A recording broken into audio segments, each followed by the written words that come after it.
Chapter 1. Dreams You Dare Not Understand.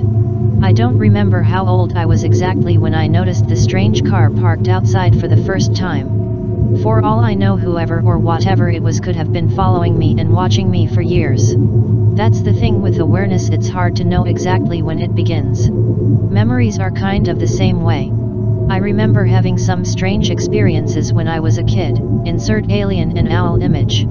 But you know, it's hard to tell the difference between reality and imagination, even more so when you're a kid. I mean, really, reality is nothing more than imagination. Well, at least there's some kind of connection there, I guess. Anyway, I digress. I was going through some tough times back then, insert domestic violence image / male/female fighting, and maybe that was why I wasn't as scared as I probably should have been. I mean, if I would have been thinking straight, I would have told my parents and then police immediately, or at least one of my so-called friends. I had just started to take my writing seriously back then. I mean, it really was the only thing I could count on consistently. The only always available means for escaping my so-called life. I guess it helped me feel like I had some sense of control. That was one of the explanations that one of my many therapists had given me, insert picture of therapist. And yet I can see that now, at least, but just like all the other panaceas, I eventually gave up on that as well. You know, if it had all turned out differently, then maybe I would think differently about it now, but it doesn't do myself or anyone else any good to think like that now, does it? Anyway, whatever or whoever it was had respected me in a way.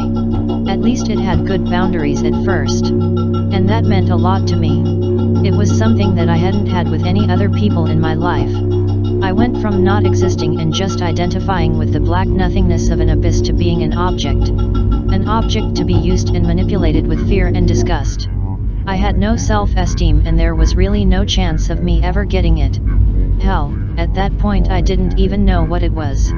That's the thing about experiences, right? Your beliefs are limited by them. Until you see that there's a way that exists, then you don't even try to break free and get out of your comfort zone. I had no idea how depressed I was. Because that was just my normal everyday experience. But enough with all of the philosophy. You want to know the first things that happened. You want the juicy stuff. You want to live vicariously through a freak like me. You sick sad soul.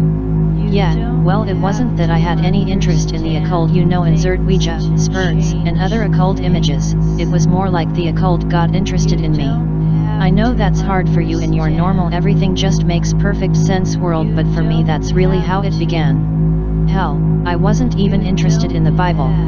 I was pretty much an atheist, at least my family saved me from that indoctrination, even though they had other ways that were even worse than religion, if you can believe that. At first it wasn't much, a light tapping, an unexplainable light that turned off or on, a weird smell, a drop in temperature that just couldn't possibly be.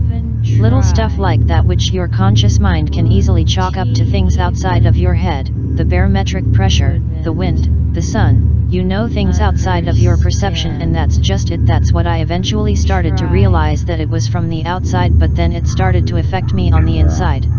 More and more I couldn't rationalize away things like blood on the floor, water running when I'd never even touched the faucet, and then there were the dreams. Yes, the dreams that seemed more like reality than any dream I'd ever had before. I'm still not sure what a psychological breakdown really is even today, but I'm pretty sure that's what I was going through. Of course you have to tear the old walls down before you can build something better, right? Still though, you can't help but take it personally.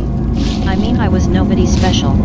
That had been instilled into me from the days and nights before I could even walk or talk. So then why was I starting to feel so special, so different, more alive than every other person in the world? Everyone I met, everyone I looked at, just started to be more and more of an alien to me. They were aliens, but even more than that, they were aliens that I could never even connect with on any level. So what kind of future did that leave for me? Oh, sorry about that. That happens a lot anymore. I just simply blank out. It might appear as if I'm in deep thought about this or that. But that's not the case at all. I truly have nothing on my mind. Nothing except nothing that is. Because that's all I have now. Just the blank empty blackness that is all around me. Maybe what I'm doing is just trying to accept things. Maybe it's just another effort in vain to escape myself. Anyway, again, I apologize. I don't expect you to understand. I wouldn't blame you for not even trying to understand. Because really it's not even understandable. I wish there was something that could help me make it stop, because it's a numbness or maybe just a lack of emotion for which there is no emoji for, unfortunately.